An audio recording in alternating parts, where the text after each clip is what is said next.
Find that as soon as I switched over to look at the box here, the engine quit again. So I need to find, I either need to trade needles with it so I get better needle adjustment, or I need to get finer carburetor control on this. And I might redo the valves again to get it in shape for this generator box. I think I'm going to go and rewire my box, because like I said, I think there's a short in it.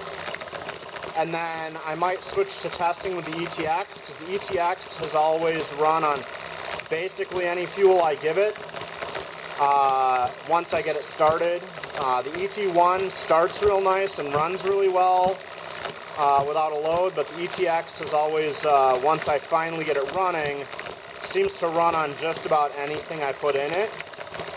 So I'm going to switch to the ETX for testing this generator box.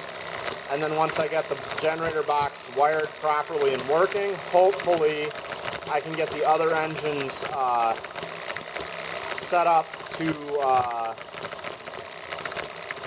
you know, run on it and try to load test them.